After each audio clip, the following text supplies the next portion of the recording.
Sim, eu amo a mensagem da cruz. É morrer, eu a vou proclamar.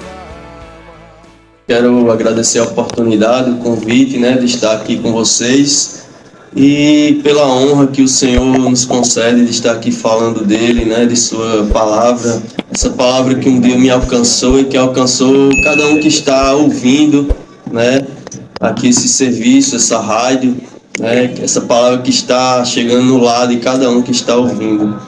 Então, sem demoras, vamos aqui para a palavra do Senhor. É algo que o Senhor falou no meu coração e está lá no livro de Josué, capítulo 3, versículo 7.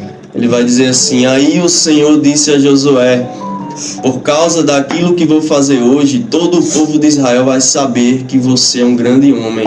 Eles saberão que assim como estive com Moisés, também estarei com você. Então, irmãos, a gente sabe que o povo de Israel, ele passou muitos anos escravos do Egito, escravos de Faraó. E aquele povo, irmão, ele clamava a Deus por libertação, clamava a Deus por liberdade. E Deus chegou um momento que a Bíblia vai dizer que Deus ouve o clamor daquele povo. Deus ouve o clamor da opressão, Deus ouve o clamor do pedido de socorro e do pedido de liberdade. E então Deus aparece para Moisés e levanta Moisés como o libertador daquele povo. E então Moisés, irmãos, ele vai ali até o Egito amando do Senhor, amando de Deus, e chega lá, e ele não podia chegar ele como um simples homem, chegar ali e mandar ao rei do Egito libertar aquele povo. Ele foi amando em nome do Senhor, Deus Todo-Poderoso. E então ele chega ali, irmãos, e para provar que Deus estava com Moisés, Deus vai dizer a Moisés: você vai lá que eu vou fazer milagres através da sua vida para que o povo creia que eu estou com você. E a gente sabe que veio ali as 10 pragas, Moisés, ele manda Arão, seu irmão, jogar ali o seu cajado, ele se transforma numa serpente. Então, através do milagre, de algo sobrenatural, Deus confirma que estava com Moisés. Então aquele povo é liberto, irmãos, Faraó, ele liberta aquele povo depois das 10 pragas. E Deus, ele faz uma promessa: eu estou livrando vocês do cativeiro, da escravidão do Egito. Não somente vou livrar, não somente vou libertar, mas ainda vou levar vocês para uma terra que mana leite e mel. Eu tenho uma terra para vocês. Vocês não serão mais escravos do homem. Vocês serão livres comigo. Vocês vão para uma terra frutífera, uma terra que tem água, uma terra que tem alimento, que tem bons frutos. Então assim Deus faz a promessa. E aquele povo, ele caminha 40 anos pelo aquele deserto com Moisés sendo o líder deles e Deus estando com eles.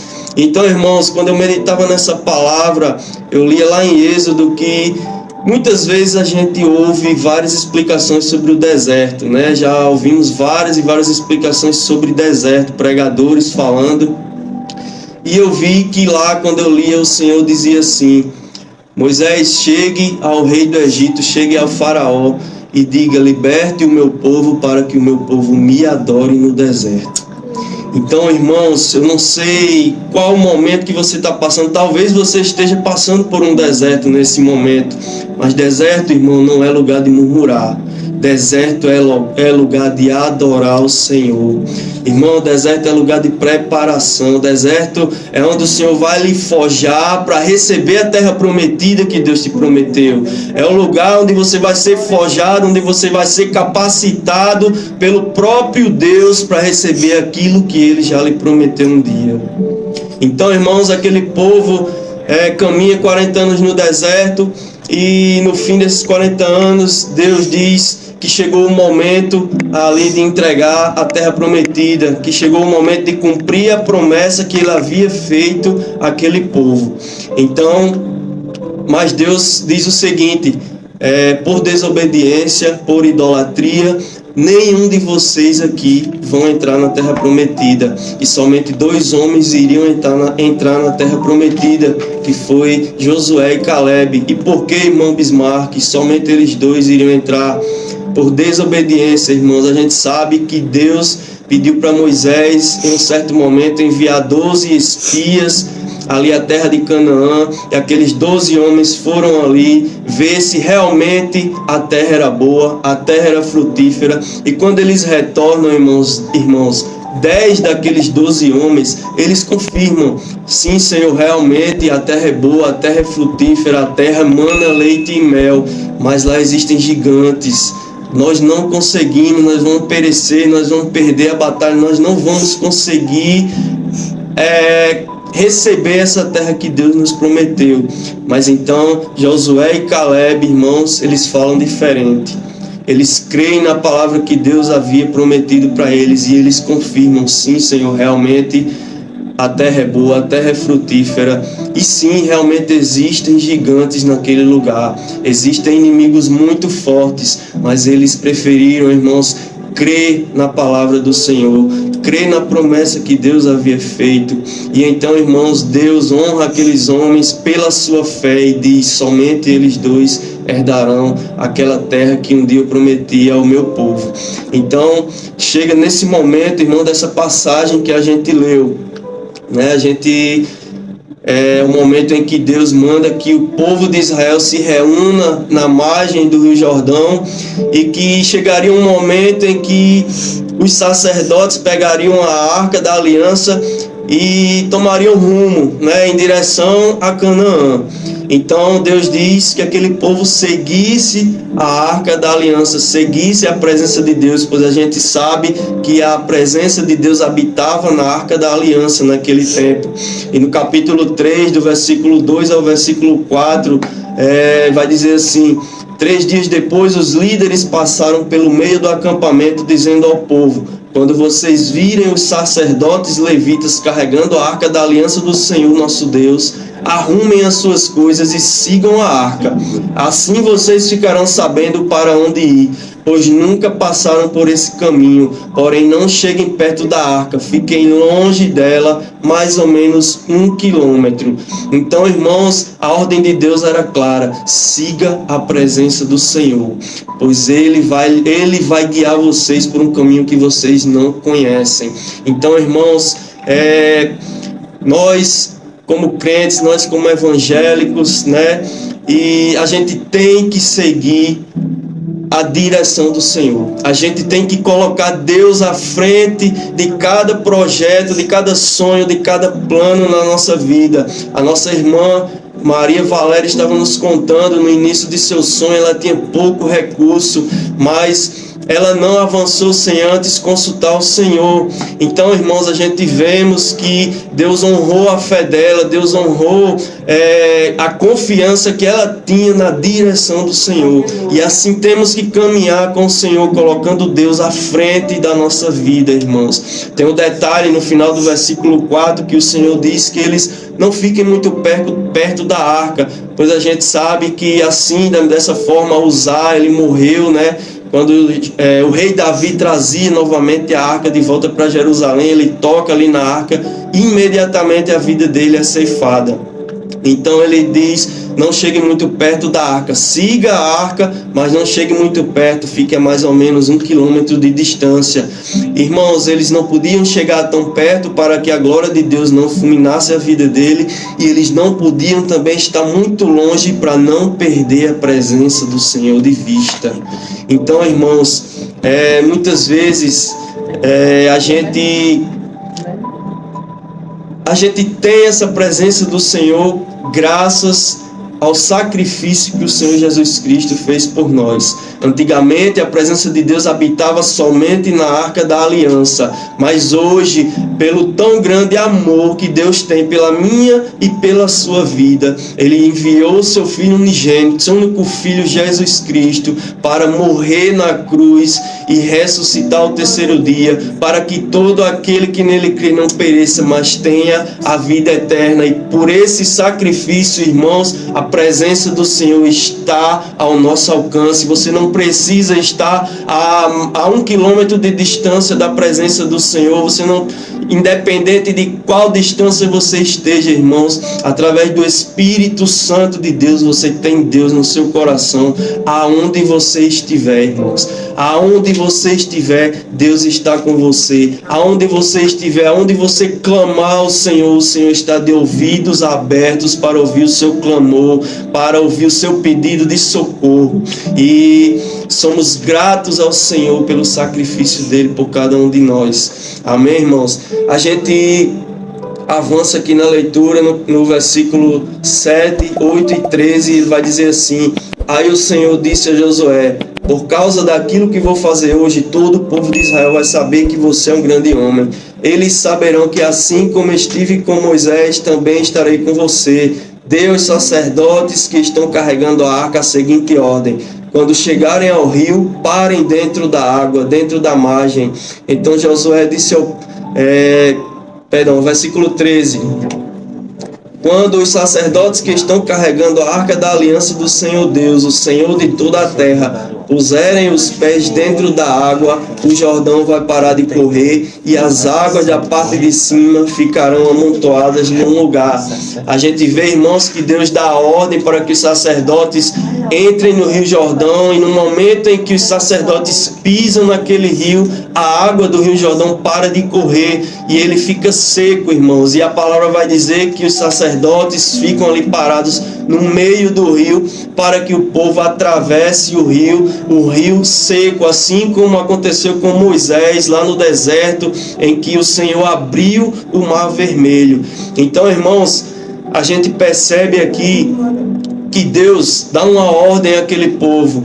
Deus diz que através de um sinal ele iria comprovar, iria afirmar para aquele povo que Deus estava com Josué. Ninguém sabia o que Deus iria fazer e ninguém sabia o momento em que Deus iria fazer. Então aquele povo, ele só seguiu a ordem e a direção de Deus. Aquele povo seguiu a ordem: marche, acompanhe a arca, acompanhe a minha presença, que em algum momento eu vou confirmar que eu estou com Josué e que eu estou com vocês. Então, irmão, muitas vezes isso acontece na nossa vida, irmãos. Deus promete algo para nós e nós ficamos esperando, irmãos, esperando Deus fazer um milagre. Deus tem poder para fazer isso? Tem, irmãos. Deus pode prometer a você agora e cumprir na mesma hora a promessa dele na sua vida. Mas, irmãos, a gente, quando recebe uma promessa de Deus, a gente tem que fazer a nossa parte, irmão. Você tem que dar o seu passo de fé, irmãos. A nossa fé, ela se move, irmãos, de acordo com a promessa que Deus faz para a gente. A gente vai se movendo em direção à promessa que Deus fez a gente. A gente tem que se mover. O reino de Deus, ele avança, irmão. O reino de Deus, ele não pode ficar parado. Talvez Deus já lhe fez uma promessa lá muitos anos atrás e você, devido ao tempo passar e não ver nada acontecendo, você desengavetou, colocou ali na gaveta, esqueceu daquilo que Deus prometeu para você. Mas eu quero dizer, irmãos, talvez Deus prometeu uma simples promessa, mas eu creio que para você é algo poderoso e algo que você mais sonha na sua vida, que é que Deus salve a sua família. Então, irmão, se Deus prometeu que um dia salvaria a sua família, irmãos, você tem que no mínimo orar, irmão, por isso. Talvez você tenha esse desejo no seu coração, mas você não faz a sua parte, irmãos. Se Deus prometeu, eu quero dizer a você, Deus me trouxe hoje aqui para, pela boca do Senhor, renovar a promessa que Deus já fez para você. Independente de qual promessa Ele fez para a sua vida, eu quero te dizer, dê o seu passo de fé, desengaveta essa promessa, desengaveta esse desejo seu que está alinhado com o coração de Deus e volte a crer no dia de hoje, porque Deus diz a você que nessa tarde, irmãos, está desengavetando sonhos e promessas que Ele antes já fez na sua vida, e que todas as promessas que saíram do coração de Deus para a sua vida irão ser cumpridas no tempo dele, irmãos. Deus fala que o tempo dele é diferente do nosso. 1000 anos para ele é como se fosse um dia para nós. Então tudo acontece no tempo dele e não no nosso, irmãos. Vamos seguindo aqui na palavra do Senhor já para finalizar. Eu quero ler aqui no versículo 4, no capítulo 4, versículo do 1 ao 7, bem rápido aqui porque nosso tempo é curto. Ele vai dizer: Quando todo o povo de Israel acabou de atravessar o rio Jordão, o Senhor disse a Josué: escolha 12 homens, um de cada tribo, e dê essa ordem: peguem 12 pedras do meio do rio Jordão, do lugar onde os sacerdotes ficaram parados. Levem essas pedras e coloquem onde acamparem hoje à noite. Então Josué chamou os 12 homens que havia escolhido e disse: passem adiante da arca da aliança do Senhor, o Deus de vocês, e sigam até o meio do Jordão. Cada um ponha no ombro uma pedra, uma para cada tribo de Israel. Essas pedras ajudarão o povo a lembrar daquilo que o Senhor tem feito. No futuro, quando os seus filhos perguntarem o que essas pedras querem dizer, vocês contarão que as águas do Jordão pararam de correr no dia em que a arca da aliança atravessou o rio. Essas pedras farão com que o povo de Israel lembre sempre desse dia. Amém. E para finalizar aqui, irmãos, meditar nesses últimos versículos junto com vocês, eu quero dizer que eu não sei de onde o Senhor te tirou. Eu não sei qual foi a situação que você se encontrava quando Jesus alcançou a sua vida. Eu sei a minha. Eu sei de onde o Senhor me tirou. Eu sei do que o Senhor me livrou. Nessa tarde o Senhor não lembra só a mim, mas Ele quer lembrar você da vida que você tinha antes de você conhecer a esse Deus maravilhoso. Eu quero te dizer, irmãos, assim como essa palavra até agora que a gente meditou, ela nos falou: coloque o Senhor como o guia da sua vida. Irmão, se você estava caminhando sem esse Senhor, se você está afastado dessa presença, desse guia supremo da nossa vida, irmãos, ainda há tempo, irmãos. Ainda há tempo de voltar a colocar o Senhor como prioridade e como guia da sua vida. Irmãos, o Senhor Ele alcançou a nossa vida e até hoje, irmãos, Ele tem nos guiado por caminhos de paz, irmãos. Os pensamentos do Senhor é pensamento de paz para a nossa vida, irmãos.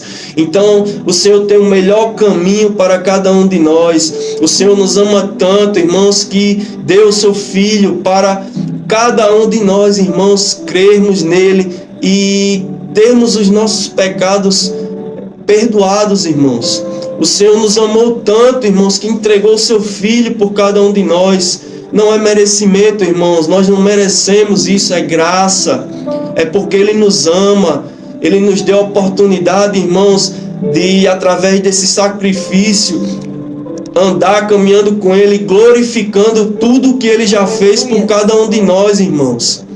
Então, eu quero te dizer nessa tarde, nesse momento, que independente do que você já passou, independente do que você vem passando, independente da situação que você se encontra, relembre, irmãos, nesse momento, tudo que o Senhor já fez por você. Assim como Deus ordenou que 12 homens pegassem aquelas pedras e que além do rio Jordão, na noite em que eles acampassem, no lugar que eles acampassem, colocasse aquelas 12 pedras naquele lugar para que eles lembrassem o que o Senhor havia feito.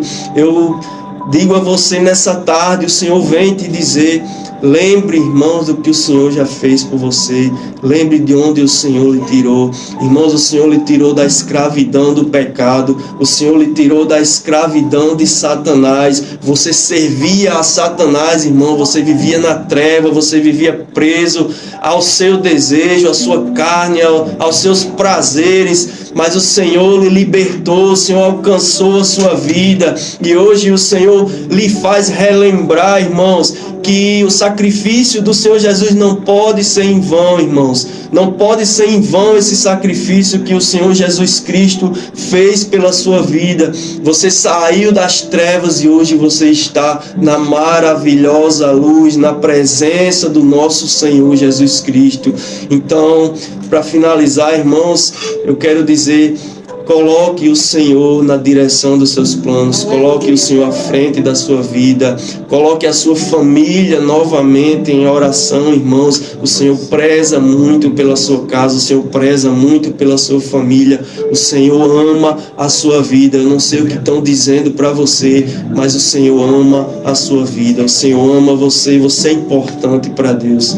Então, fique com essa palavra e que Deus possa abençoar cada um de vocês em nome de Jesus. Amém. Sim, eu amo a mensagem da cruz.